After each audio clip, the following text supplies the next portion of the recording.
Welcome to my YouTube channel movie insight Urdu.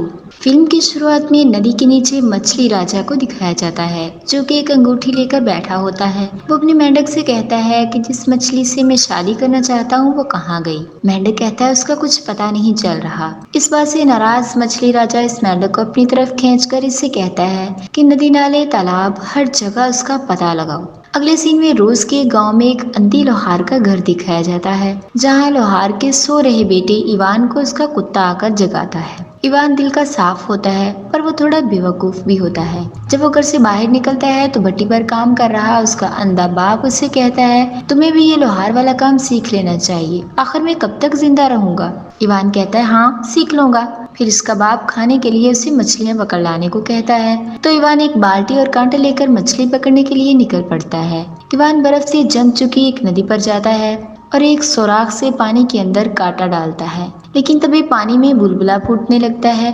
ये देखकर Ivan पीछे की तरफ भागता है पर तभी इस सुराख से पानी की एक तेज बौछार बाहर निकलती है और इस बौछार के साथ एक मछली इवान की बाल्टी में आ गिरती है, जिससे खुश होकर इवान सोचता है कि चलो अच्छा हुआ बिना कोशिश के ही आज खाने का इंतजाम हो गया। फिर बाल्टी में मछली लेकर वापस आ जाता है और इसको पकाने का इंतजाम करने लगता है। तभी वो मछली कहती है कि आखिर कैसे पकाओगे तुम मुझे। ये सुनकर इवान घबरा जाता है और उसे पूछता है आखिर तुम बोल कैसे सकती हो। तो वो मछली कहती है मैं बहुत कुछ कर सकती हूँ, अगर तुम मुझे वापस नदी में छोड़ आओ तो मैं तुम्हारी 3 विशेष पूरी करूंगी। अब इवान बहुत खुश हो जाता है और मछली से कहता है मैं तुम्हें बाद में बताऊंगा और फिर वो लेट जाता है। इस दौरान इसके मुंह से निकलता है मेरी तो विश है कि मैं बगैर अपनी बट्टी छोड़े ही पूरा शहर घुमाऊं। तभी एक इंसिडेंट होता है और इस घर का ऊपर की तरफ उठने लगता है। इवान कहता है ये सब क्या हो रहा है। तो मछली कहती है तुम्हारी पहली विश पूरी हो रही है। इस पर इवान कहता है कि मैंने तो यूं ही कहा था। तो मछली कहती है कि तुमने विश मांगी थी। अब देखते ही देखते इवान अपनी भट्टी से घर से बाहर आ जाता है और उसकी भट्टी गाड़ी की तरह आगे बढ़ने लगती है। मछली इससे कहती है क्योंकि तुमने कहा था कि तुम भट्टी छोड़े बिना ही शहर घूमना चाहते हो, इसलिए ये भट्टी भी तुम्हारे साथ ही चल रही है। इवान को अपनी आंखों पर यकीन नहीं हो रहा होता। सर्दी का मौसम होने की वजह से इवान कांप रहा होता है, इसलिए इसके मुंह से निकलता है काश गर्मी और हरियाली होती। इसके ऐसा कहते ही हर जगह से बर्फ गायब होने लगती है और गर्मी का मौसम आ जाता है, जिससे चारों तरफ हरियाली दिखाई देने लगती है और नदियों पर जमी बर्फ पिघल जाती है। अब मछली इससे कहती है कि तुम्हारी 2 विशेष पूरी हो चुकी हैं, अब सिर्फ तुम्हारी तीसरी विश बची है। तो इवान अब इस मछली को बाल्टी में लेकर वहाँ से आगे बढ़ता है और कहता है कि लोग सही कहते हैं कि मैं बेवकूफ हूँ, मैंने अपनी 2 विशेष यूं ही जाया कर दी, मैं चाहता तो कुछ बहुत बड़ा मांग सकता था। तो मछली कहती है हर आदमी अपनी सोच के हिसाब से ही मांगता है। खैर आगे बढ़ते वक्त कुछ लुटेरे इवान को रोक लेते हैं और उसको लूटने की कोशिश करते हैं, पर इवान के पास पैसे नहीं होते तो वो लोग इससे इसकी मछली छीन लेते हैं, लेकिन मौका देकर इवान अपनी मछली वाली बाल्टी लेकर वहाँ से भाग जाता है। तो वो लुटेरे इसका पीछा करते हैं। बचने का कोई रास्ता ना देखकर इवान मछली को नदी में छोड़ देता है और इससे कहता है कि तुम यहाँ सेफ रहोगी। इस बात से गुस्सा आकर वो लुटेरे इसे एक दरख्त पर उल्टा लटका कर वहाँ से चले जाते हैं। थोड़ी देर बाद वहाँ खूबसूरत लड़की आती है और वो रस्सी खोलकर इवान को नीचे उतारती है। इवान इसके कंधे पर रखा चमकीला मछली वाला स्कार्फ देखकर समझ आता है कि ये वही मछली है। अब वो उससे इसका नाम पूछता है तो मछली अपना नाम याना बताती है। इवान उससे इसका मछली वाला स्कार्फ ले लेता है ताकि वो भाग न सके। फिर वो याना से कहता है कि अब मेरी तीसरी विश बची हुई है, इसका इस्तेमाल मैं टाइम आने पर करूंगा। याना कहती है अब आगे क्या करना है। तो इवान कहता है कि मैं रूस के राजा जार की बेटी से शादी करना चाहता हूँ। याना पूछती है कि क्या ये तुम्हारी तीसरी विश है। इवान कहता है कि नहीं, इसके लिए मैं खुद ही कोशिश करूंगा, तुम्हें बस मेरा साथ देना होगा। याना कहती है ठीक है। अगले सीन में राजा जार का महल दिखाया जाता है जहाँ राजकुमारी नैन्सी की नौकरानी राजकुमारी को बताती है कि इंग्लैंड के एम्बेसडर आ रहे हैं। ये सुनकर राजकुमारी नैन्सी बहुत खुश हो जाती है क्योंकि वो हमेशा से एक अंग्रेज से शादी करना चाहती थी, इसलिए वो जल्दी से सच समझ कर बैठ जाती है कि राजा जार अंग्रेजों को बिल्कुल भी पसंद नहीं करता, इसलिए वो बिल्कुल भी नहीं चाहता था कि उसकी बेटी की किसी अंग्रेज से शादी हो। थोड़ी देर में इंग्लैंड का एम्बेसडर वहाँ आ जाता है। वो राजा को खुश करके इनसे इनकी बेटी का हाथ मांगने का इरादे से आया होता है, इसलिए वो राजकुमारी नैन्सी को एक छतरी देता है जिसे देखकर नैन्सी बहुत ज्यादा खुश हो जाती है। पर राजा जार को ये सब बिल्कुल भी अच्छा नहीं लगता। इसलिए वो एम्बेसडर से कहते हैं कि अंग्रेज हर जगह सिर्फ लूटने के इरादे से आते हैं। इस पर एम्बेसडर कहता है कि नहीं, मैं आपके लिए एक ऐसा तोहफा लाया हूँ जिसे देखकर आप किसी अंग्रेज के बारे में सोच बदल सकते हैं। अब तक इवान और याना भी जार के महल में पहुंच जाती हैं। इधर वो अंग्रेज राजा को एक मशीन दिखाते हुए कहता है कि ये मशीन अपने ही आप संगीत बजाती है। दरअसल एम्बेसडर ने मशीन के अंदर अपना एक आदमी छुपा रखा होता है जो मशीन का बटन दबाने पर संगीत बजाता था, पर वहाँ किसी को भी एम्बेसडर की ये चालाकी पता नहीं होती। जब एम्बेसडर मशीन से संगीत बजाकर राजा को दिखा रहा होता है तो इवान याना के साथ महल की चारदीवारी से ये सब देख रहा होता है। इधर राजा इस मशीन से सेटिस्फाइड नहीं होता और एम्बेसडर से कहता है हमें ऐसी किसी भी मशीन की जरूरत नहीं।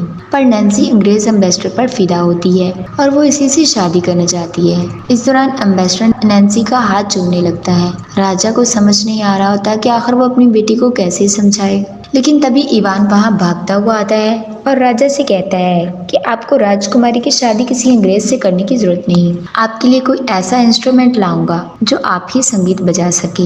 ये सुनकर राजा बहुत ज्यादा खुश हो जाता है क्योंकि वो कोई वजह चाह रहा होता है जिससे वो राजकुमारी को अंग्रेज से शादी करने से मना कर सके। इसलिए राजा इवान से कहता है कि ठीक है, अगर तुम ऐसा कोई म्यूजिकल इंस्ट्रूमेंट ले आती हो तो तुम जो चाहो मांग सकती हो। इवान कहता है क्या तब आप मेरी शादी राजकुमारी से करा सकते हैं? तो राजा कहता है हाँ। राजा की बात सुनकर राजकुमारी चिढ़ जाती है क्योंकि वो हर हाल में अंग्रेज से ही शादी करना चाह रही होती है।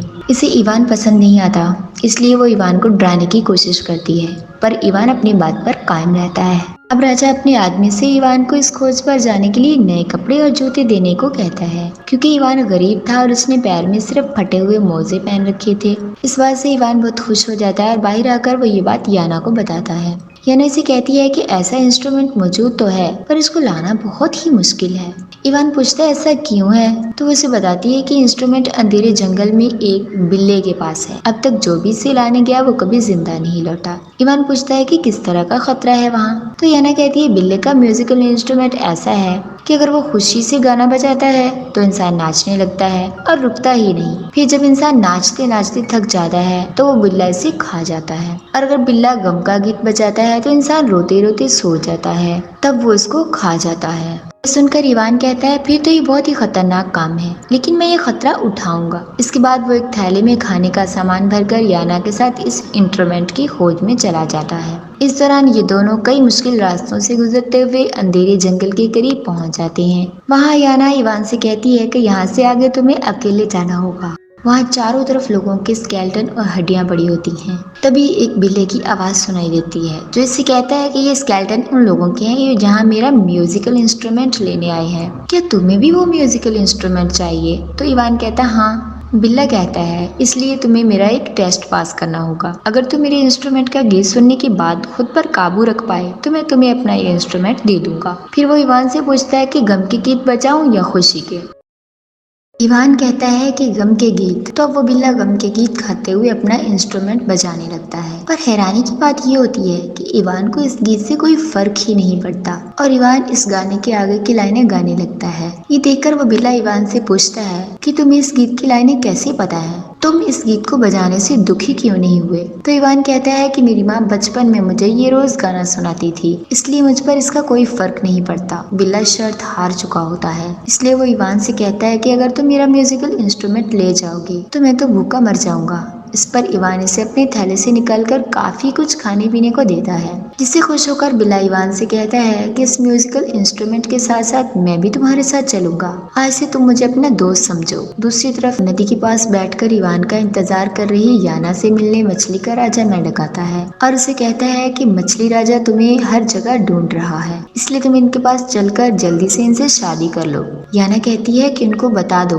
मैं उनसे कभी भी शादी नहीं करूंगी। अब तक इवान बिल्ले और म्यूजिकल इंस्ट्रूमेंट के साथ वहां आ जाता है और वो याना और मेंढक की बातें सुन लेता है। याना इवान से पूछती है कि आखिर तुम्हें वो म्यूजिकल प्लेयर मिल गया? इवान कहता है हाँ। इसके बाद ये दोनों वहाँ से वापस लौटने लगते हैं। रास्ते में इवान इससे कहता है कि तुम मछली राजा से शादी नहीं करना चाहती, इसलिए तुम वहाँ से भाग आई। याना कहती है हाँ, क्योंकि मैं इससे प्यार नहीं करती। अगले सीन में राजा जार का महल दिखाया जाता है जहाँ इंग्लैंड का इन्वेस्टर बेस बदलकर इस बार इटली का इन्वेस्टर बनकर आया होता है ताकि वो राजा को राजकुमारी से शादी के लिए मना सके। राजकुमारी इसे पहचान लेती है और खुश हो जाती है। पर इससे पहले कि वो इन्वेस्टर राजा से राजकुमारी का हाथ मांगता, वहाँ इवान म्यूजिकल इंस्ट्रूमेंट लेकर पहुंच जाता है और बिल्ली से कहकर वो खुशी के गीत एंजॉय करने लगता है, जिससे दरबार में मौजूद सभी लोग ना चाहते हुए भी नाचने लगते हैं। जादुई संगीत की वजह से वो लोग खुद को रोक नहीं पाते और नाचते नाचते बेहाल होने लगते हैं। आखिरकार इवान के कहने पर बिल्ला संगीत बजाना बंद कर देता है। राजा इवान से बहुत ज्यादा खुश होता है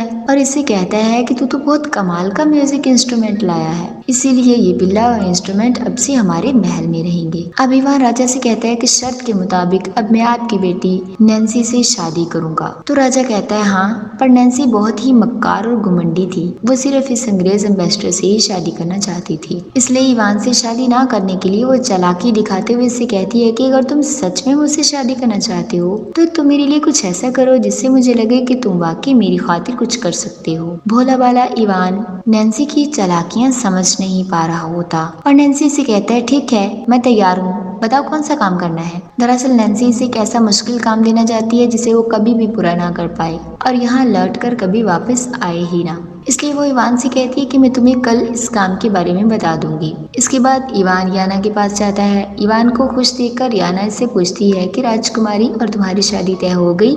इवान कहता है नहीं, इसने कहा कि अगर मैं इसका एक और काम पूरा कर लूं तो वो मुझसे शादी कर लेगी। रात में राजकुमारी नैन्सी महल के स्टोर रूम में जाती है और वहाँ अपनी माँ से राब्ता करने वाली कुर्सी पर और वो अपनी माँ की आत्मा को बुलाती है। इसकी माँ की आत्मा इससे पूछती है कि आखिर इतनी रात को क्यों बुलाया है मुझे।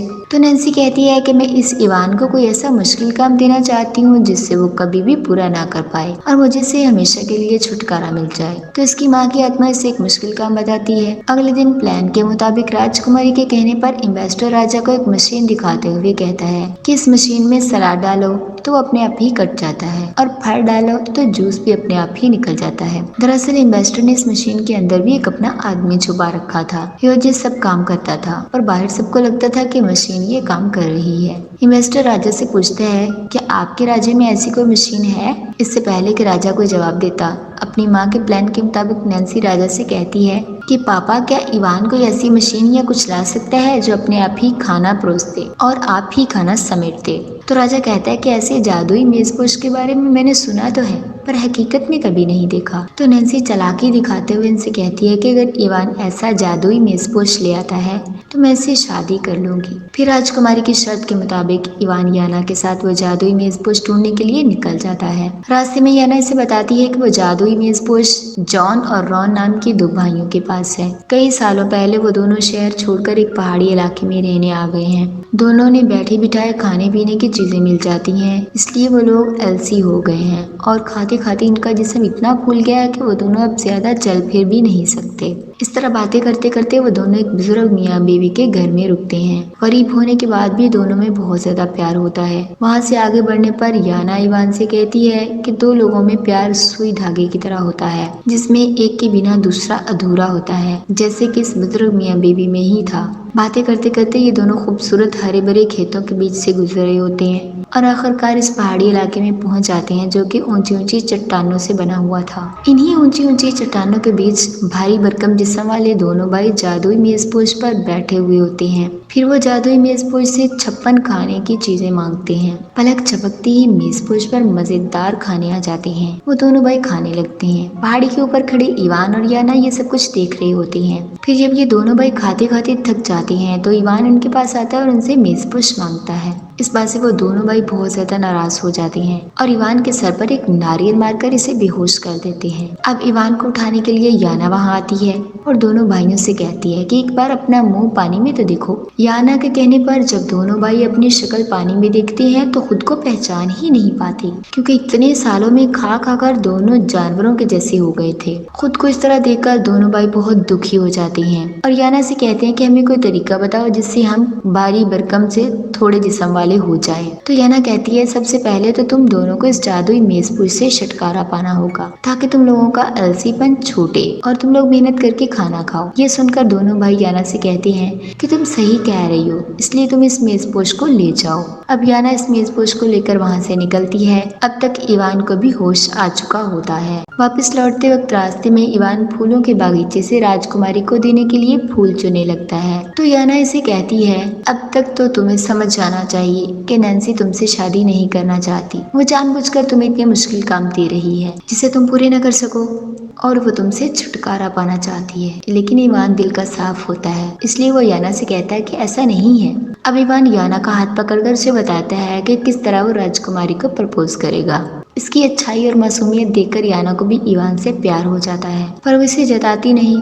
इधर चार के महल में राजकुमारी और एम्बेसडर खुश हो रहे होते हैं, क्योंकि इन्हें लगता है कि इवान अब कभी भी लौटकर वापस नहीं आएगा। लेकिन इसी दौरान इवान वहां लौट आता है। राज्य के लोग इसके कामयाब होने पर इसका जोरदार इस्तकबाल करते हैं और खुशी मनाते हैं। ये देखकर राजा याना से कहता है कि देखो, कौम की नजर में अब वो एक हीरो बन चुका है, सब उसे पसंद करते हैं। लेकिन नैन्सी को ये सब बर्दाश्त नहीं होता, क्योंकि वो किसी भी हाल में इवान से शादी नहीं करना चाहते थे। इसलिए वो फिर से स्टोर रूम में जाकर अपनी माँ को आत्मा को बुलाती है और उनसे पूछती है कि अब मैं क्या करूँ। तो उसकी माँ से फिर से खतरनाक प्लान बताती है। अगले दिन दरबार में सभी की मौजूदगी में नैन्सी राजा से कहती है, मैं इवान से शादी करने के लिए तैयार हूँ, बस मैं चाहती हूँ कि शादी के लिए मुझे मेरी माँ का प्यार मिल जाए। इसलिए इवान को अंधेरी दुनिया में जाकर उस शादी के लिए मेरी माँ की इजाजत लेनी होगी। ये सुनकर राजा समझ जाता है कि इसकी बेटी शादी ना करने के लिए ये सब काम कर रही है, क्योंकि अंधेरी दुनिया में जिंदा जाना नामुमकिन है। इस बात से राजा और इवान दोनों मायूस हो जाते हैं,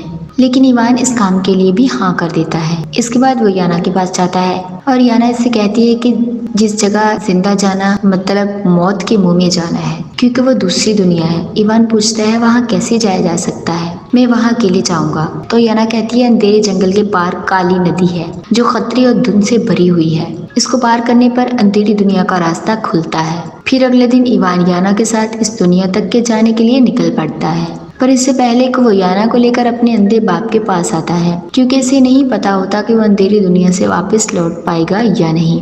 इवान का बाप याना की आवाज़ सुनकर इसे कहता है कि मैंने कई दिनों से अपने बेटे की आवाज़ नहीं सुनी, मैं अंधा हूँ इसलिए इसे ढूंढने भी नहीं जा सकता, बड़ी मुश्किल से अपना लोहार वाला काम करता हूँ। ये सुनकर याना और इवान दोनों इनकी ऐसी हालत पर दुखी हो जाते हैं। अब इवान को पछतावा हो रहा होता है कि आखिर क्यों वो अपने अंधे बाप को ऐसी हालत में छोड़कर गया। इसके लिए वो अपने बाप से माफी मांगता है और इनसे इस सफर पर जाने के लिए प्यार लेता है। फिर वहाँ से आगे बढ़ने पर याना से कहता है कि मैंने अपनी 2 विशेष बर्बाद कर दी, पर मैं चाहता हूँ कि मेरे बाप की आंखें ठीक कर दो।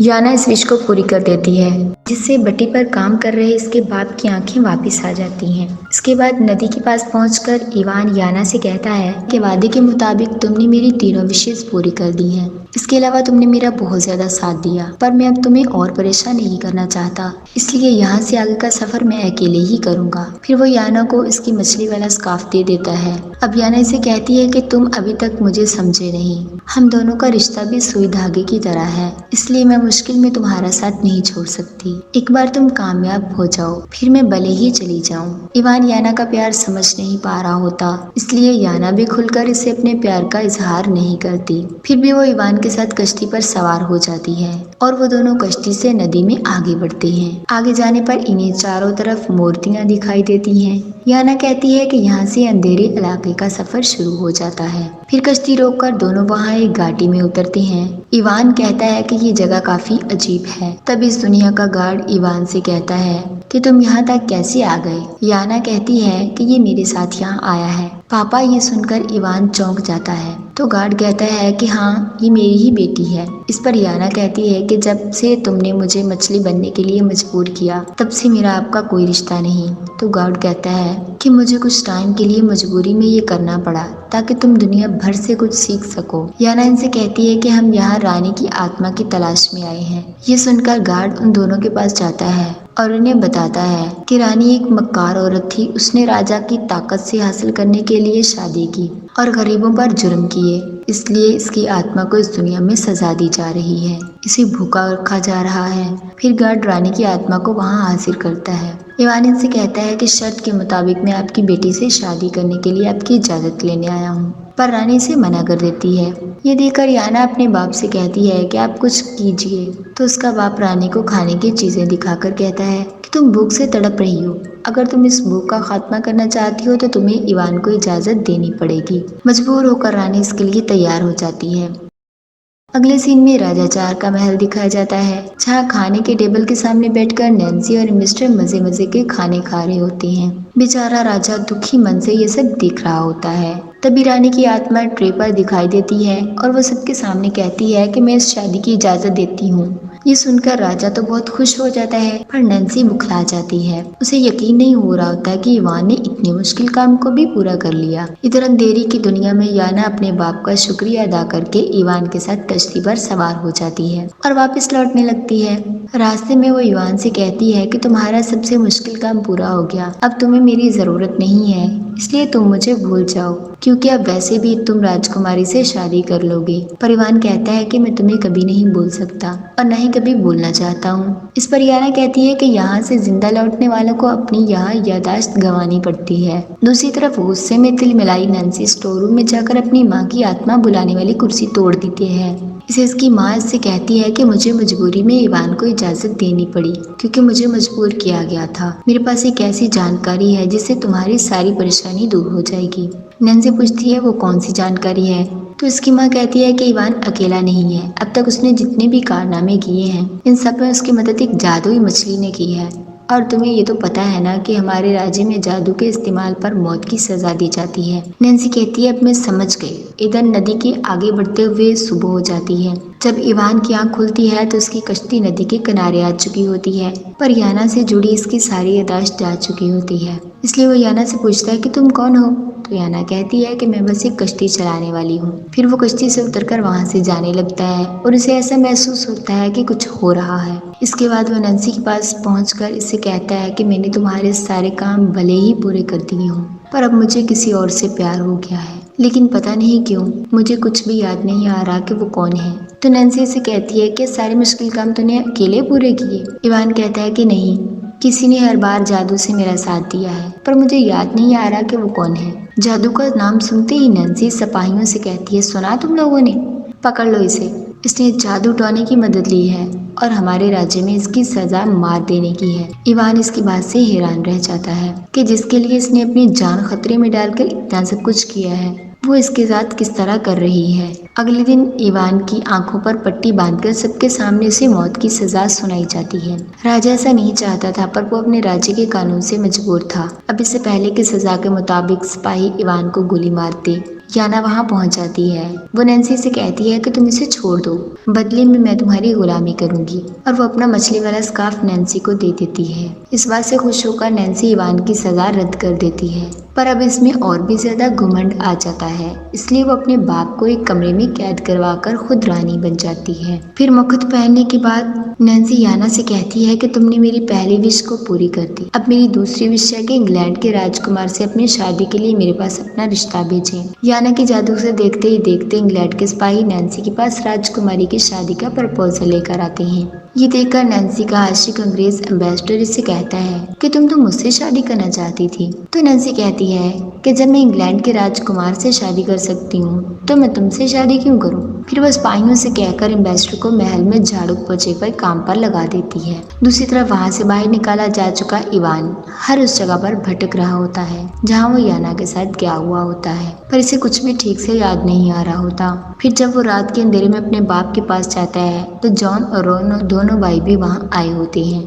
दोनों मेहनत करने की वजह से नॉर्मल हो चुके होते हैं। इवान का बाप इससे कहता है कि पिछली बार तुम याना के साथ आए थे। इसी बीच इवान की नजर जॉन के हाथ में पकड़ी हुई सुई और धागे पर पड़ती है, जिसे इसे याना के साथ बिताए हुए सभी पलों की याद आ जाती है। इसे याना की सुई और धागे वाली बात भी याद आ जाती है। अब अपने प्यार को पाने के लिए निकल पड़ता है और इसकी मदद के लिए इसके बाप जॉन और रॉन भी निकल पड़ते हैं। वहाँ इवान याना से कहता है कि मुझे सब याद आ चुका है, तुम्हारे प्यार को समझ नहीं पाया था, पर अब मैं तुम्हें ले जाने के लिए आया हूँ। ये देखकर नैन्सी इवान से कहती है पर अब ये तो मेरी गुलामी में है, तो इवान अपने बाप रॉन और जॉन के साथ नैन्सी के सामने खड़ा हो जाता है और कहता है कि इसे आजाद कर दो, नहीं तो हम तुम्हारे सिपाहियों का भर्ता बना देंगे। नैन्सी लालची होती है, इसलिए वो याना से कहती है कि मैं चाहती हूँ कि तुम मेरी तीसरी विश भी पूरी करो, मुझे अपनी जैसी जादूगरनी बना दो। याना इसकी आखिरी विश भी पूरी कर देती है, जिससे नैन्सी भी एक मछली में बदल जाती है। फिर वो जादू से इंसान बनने की कोशिश करती है, लेकिन इसका जादू काम नहीं करता।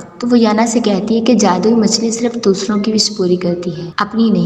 नैन्सी का प्लान अब उल्टा पड़ चुका होता है, वो चाहकर भी इंसान नहीं बन पा रही होती। तभी वहाँ के कुएं का पानी ऊपर आने लगता है और मछली राजा बाहर आ जाता है। वो नैन्सी को मछली के रूप में देखकर इसे याना समझता है और इसीलिए इसे पकड़कर पानी के नीचे ले जाता है और जबरदस्ती उससे शादी कर लेता है। इधर नैन्सी से छुटकारा पाकर सभी लोग खुश हो जाते हैं। राजा जार को भी फिर से आजाद करके राजा बना दिया जाता है और इवान और याना एक दूसरे से अपने प्यार का इजहार करके एक साथ रहने लगते हैं। इस तरह ये फैंटेसी फिल्म यहीं पर खत्म हो जाती है।